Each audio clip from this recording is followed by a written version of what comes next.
Hello. I got into a discussion last week about the possibility of using a comparator module as a way to create a key split on the Matriarch. In other words, create a monosynth with control over two separate voices based on key range. A comparator is one of those utility modules that gets overlooked a lot compared to some of the other sexy modules out there, but like a lot of utility modules, can really bring life to a patch. There's an index in the description, but I'll keep this one short. First, I'll do a quick explanation of how a comparator works, then I'll show you a couple of ideas of how to use a comparator with the Matriarch. I really only touched on a few, there's tons more applications. I'll save those for another time. Okay, let's get patching. Okay, I'll be using my good old Expert Sleeper's Disting as a comparator in this video. There's two inputs, X and Y, and two outs, A and B, and we'll talk about the Z input later. Alright, let's patch it up, see what this thing's doing. I'll patch the outputs directly into my scope, and for now patch a triangle LFO into the A input using a stackable cable here and sending the LFO to the scope as well so you can see what's going on. Alright, the top traces are triangle LFO, bottom two traces are the outputs. As you can see, the comparator is outputting two gate signals that are opposite each other. There's only one signal going into the input at the moment, so the comparator is opening and closing gate A when the value of X input is above a set threshold. Gate B is obviously the inverse of A. The manual for the disting is absolutely fantastic. Andrew Osler, the creator, has made great videos for every algorithm on the disting. Even if you don't have the module, it's worth checking out the videos to get a better understanding of synthesis. I'm going to plug the outputs into the trigger inputs on the Matriarch so we can hear what's happening. The Matriarch's VCAs are in split mode, so each envelope is triggering a VCA. You can see about halfway up the triangle, the gate is opening, then shutting on the way down. The Z input on the disting is controlling hysteresis. Hysteresis is a little complicated to explain, but we can quickly summarize it, in this case, as lag. The basic idea is that you can introduce a slight delay in the comparator's gates firing. This is great if you've got a glitchy trigger, say you've got a signal going into the input that is right along the threshold and is firing too often. You can introduce hysteresis to smooth it out. Or something a little more practical, we can use it to get a bit of a swing feel.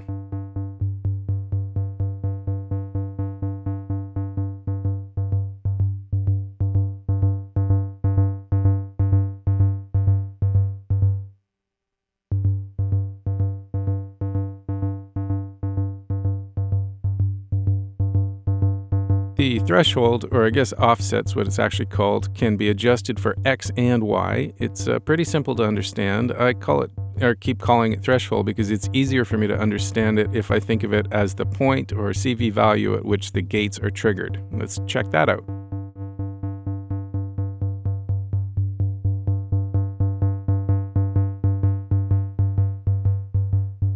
So we can hear the X is firing later. And seeing as I'm just dealing with the X threshold, I can get it to a point where it pretty much equals the Y threshold and both gates are triggering at the same time. Let's put it back. And that's how a comparator works. Up until now, I've only had one input patched into our comparator, so it has been comparing that to the static threshold. So let's patch in a second CV signal so it's got something more interesting to compare it to. First, I'll patch out of the attenuator here into the Y input on the disting. This gives us a DC offset, so it basically works the same as the offset knob on the disting, but in this case, because I've patched it into the scope, we'll have visual control. And of course, you could patch in CV control to the attenuator if you wanted. Top trace on the left is our triangle LFO, bottom trace is our DC offset. Both outputs are on the scope on the right. Cool, that works fine. Let's try patching in an LFO.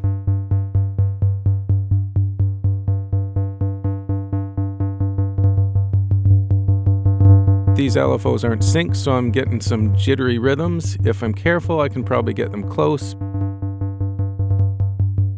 That's cool.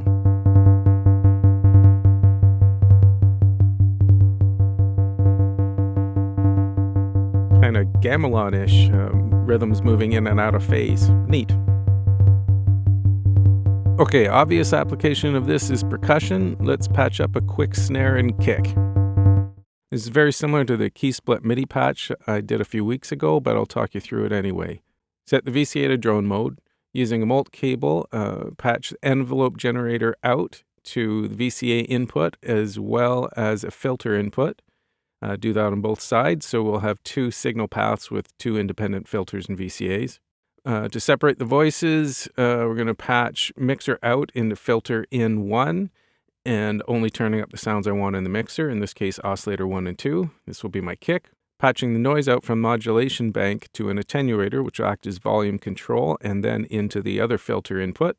Make some quick adjustments to the filter, using spacing to keep the cutoff for the kick low and opening the filter up for the snare sound. Add some resonance as well. All right, to give the kick a little life, going to patch the envelope out into the mult, back into the filter, but also into this attenuator, then out of the attenuator to linear FM in on VCO1 so we can get a little bit of VCO modulation. Okay, now we got a simple little drum groove going.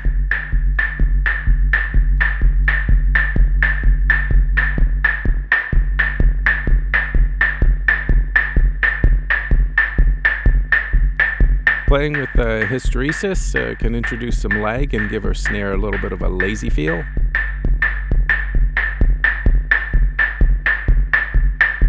That's cool.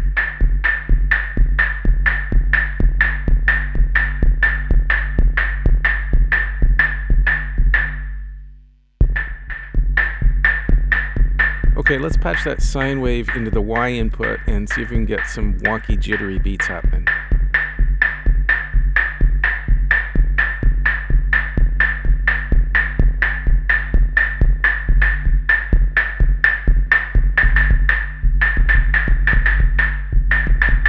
Yep, that did it.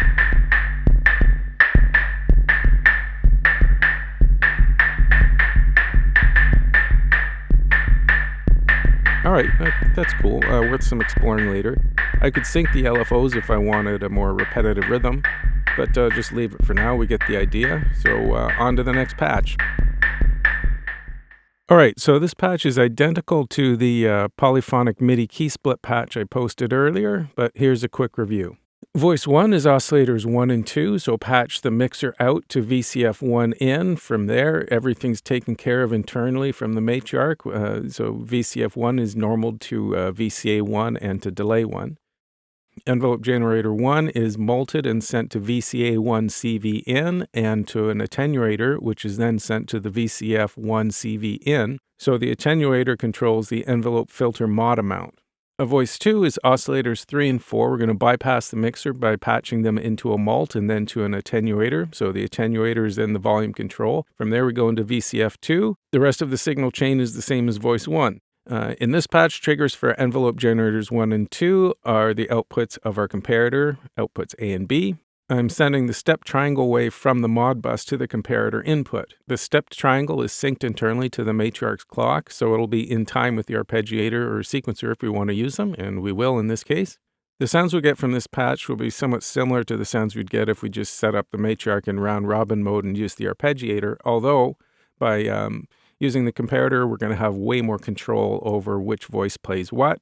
We can use the hysteresis and offset in the comparator to have even more control. That's it, let's explore. If we play with the rate of the mod wave, we can really get some interesting grooves going.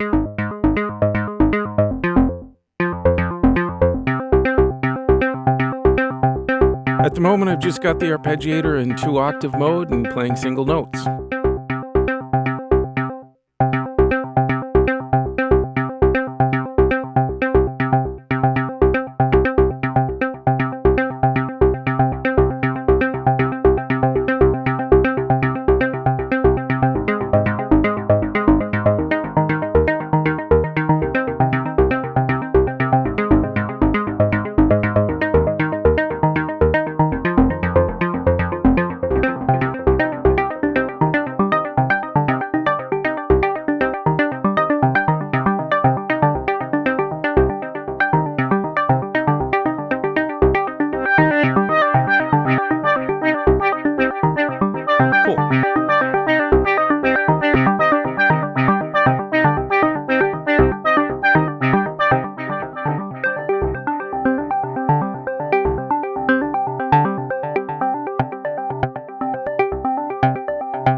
Okay, well, the entire point of this video was to try to get a key split using a comparator, so let's get to that.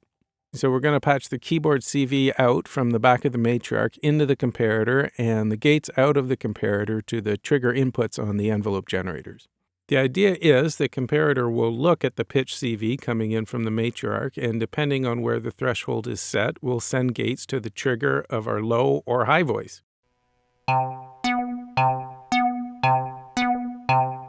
Great, it works. Luckily, the Disting's offset is already set at C3. That's great, but if I wanted to change that, all I'd have to do is change the offset. All right, I wish it was that easy, but we're going to run into some trouble. The comparator compares voltages to see if there's been a change above or below a threshold. If I alternate between keys above and below the threshold, the comparator will send gate signals.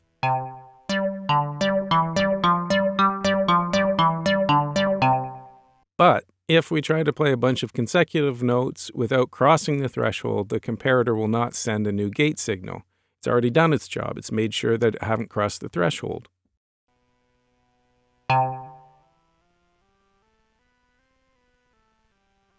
I've left the VCA open a little bit so you can hear notes are being played, but gates are not being triggered.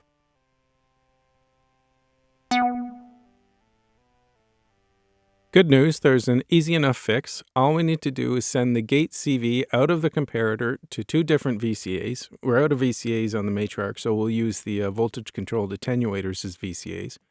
Then mult and patch the keyboard gate CV from the back of the Matriarch into the CV control in for each attenuator. Finally, go out of the attenuators to the trig inputs on the envelopes. Okay, so this means both triggers will be fired with each key press, but the comparator is sending open gate signals to only one of the attenuators or VCAs, depending on the key range. So we've done it.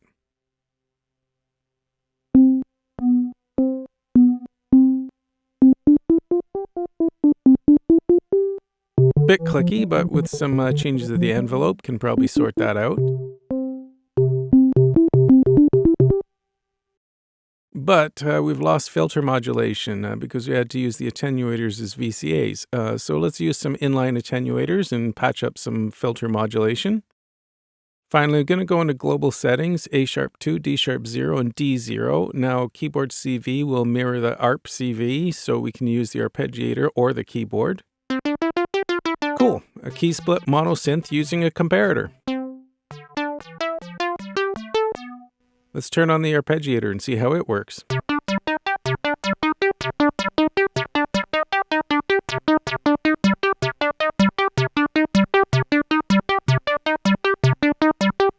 That's about it for this one. Going to make some adjustments and experiment. Thanks for watching.